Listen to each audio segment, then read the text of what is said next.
Hi, thanks so much for being a part of our study. This is a debriefing for what you just went through. My name is Kyler Rasmussen. This is a project entitled Procedural Justice and Responses to Harm, supervised by Dr. John Ellard. So I'm just going to go through the debriefing, and hopefully it'll answer any questions you have about what you just did. When an individual harms us, it is not uncommon to want to get even with them in some way. These desires for revenge occur for a variety of reasons, are expressed in a variety of ways, and importantly do not appear to be limited to a particular kind of social relationship. Whether the one who has harmed us is a friend or a family member, a coworker or a perfect stranger, the search for justice often leads us to vengeful thoughts and feelings as well as to vengeful behavior. The purpose of this study is to compare revenge in different kinds of social contexts, particularly the context of romantic relationships. Relative to other kinds of revenge, revenge between romantic partners remains relatively unexplored. We know revenge occurs between those involved in romantic relationships, and that it occurs for many of the same reasons that it occurs in other settings, but little has been done to differentiate romantic revenge from revenge in other, more thoroughly studied contexts, such as the workplace. Some assume, for reasons based in evolutionary psychology, that revenge between romantic partners should be relatively less common than other kinds of revenge, as we should be less motivated to hurt someone in whom we have a sexual interest. However, this reasoning is countered by evidence that we may be more likely, not less, to seek revenge against a romantic partner in comparison with less intimate others, such as friends or roommates. Knowing more about how romantic relationships differ from other kinds of relationships may help explain this apparent discrepancy.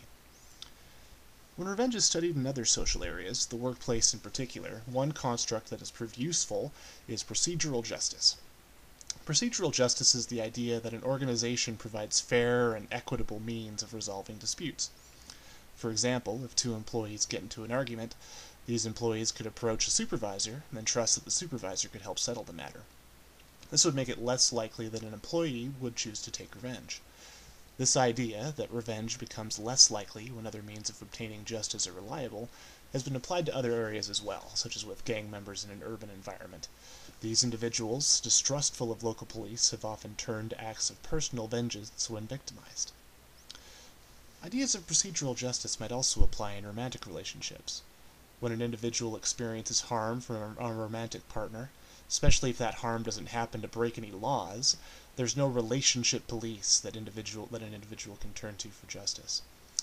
Although an individual might turn to friends or family for social support, it's not usually seen as the place of those friends or family members to deliver retribution on the perpetrator of harm. As such, unless romantic partners have laid out specific processes for resolving disputes or redressing particular acts of harm, procedural justice may be perceived as low or if not non-existent. If an individual seeks justice for a perceived wrong, revenge may be the only way available to romantic partners for restoring equity. This study seeks to explore the relationship between perceived procedural justice and romantic revenge. You were just asked to read through a hypothetical scenario, imagining that another individual harmed you in some way.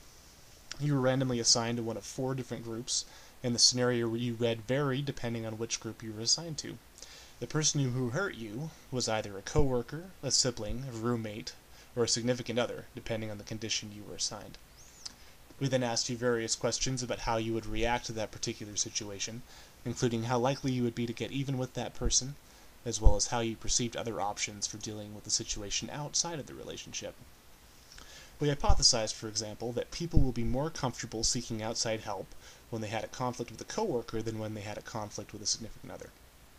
This is important because it means there may be fewer barriers to seeking revenge in romantic relationships and managing it if it takes place. Thank you so much for participating in the study. Your time and effort were greatly appreciated. If you have any questions about this study or would like to know more about relationship research at the University of Calgary, you can either contact Dr. John Ellard or me, Kyler Rasmussen, at the information provided. Thank you very much.